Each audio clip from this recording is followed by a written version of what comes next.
نحمده ونصلي ونسلم على رسوله الكريم أما بعد فأعوذ بالله من الشيطان الرجيم بسم الله الرحمن الرحيم إنا نحن نزلنا الذكر وإنا له لحافظون صدق الله مولانا العظيم وصدق رسوله النبي الكريم أما بعد فأعوذ بالله من الشيطان الرجيم بسم الله الرحمن الرحيم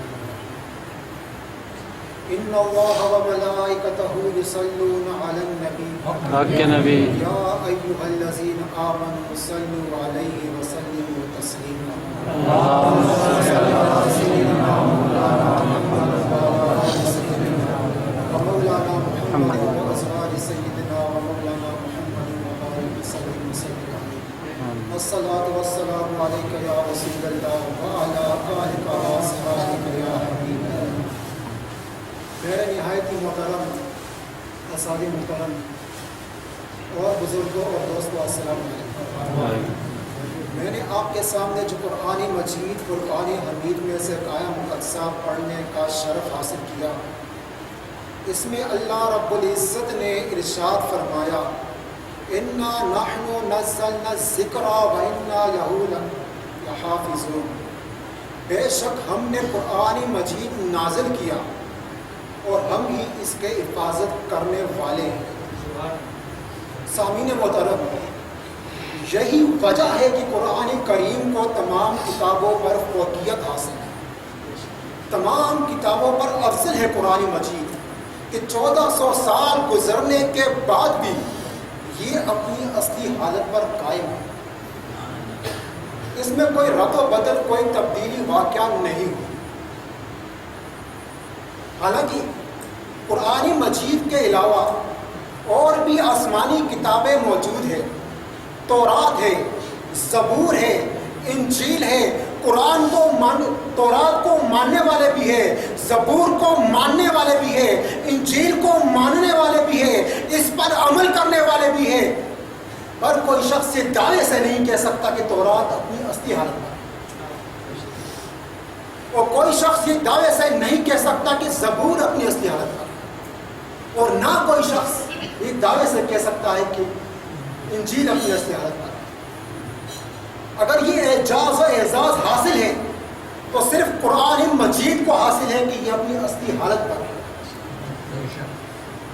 ایک وقت وہ تھا کہ جب ایک عیار پادری نے نہایت عیاری کے ساتھ انجیل کو فائر پروف کر کے مسلمانوں کو کھلم کھلا چیلنج کر دیا کہ مسلمانوں، قرآن تمہاری کتاب ہے، انجیل ہماری کتاب ہے، یہ ہماری آنکھوں کی ٹھنڈک ہے.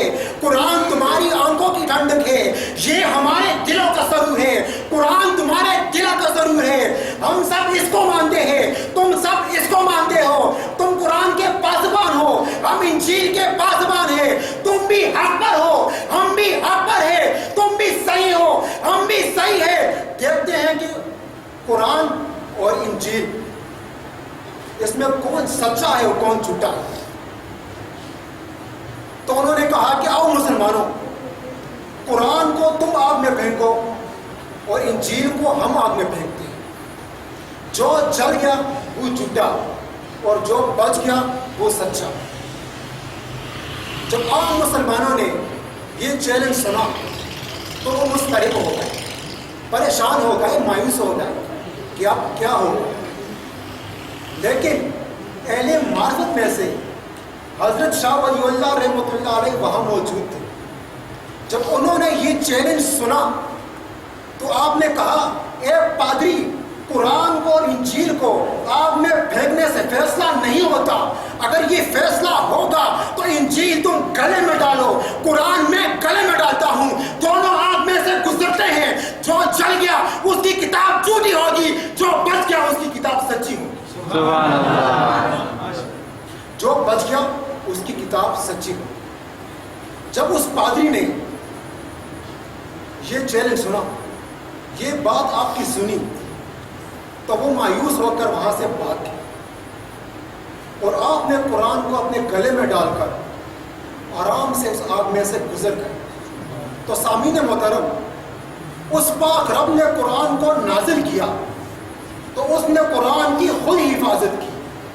تو اللہ رب العزت کی بارگاہ میں یہ دعا ہے کہ اللہ رب العزت اس رمضان کے بابرکت مہینے کے صدقے ہمیں قرآن پڑھنے، اس پر عمل کرنے اور جو کچھ قرآن میں ہے اس پر چلنے کی توفیق عطا فرمائے. وما علینا الا البلاغ.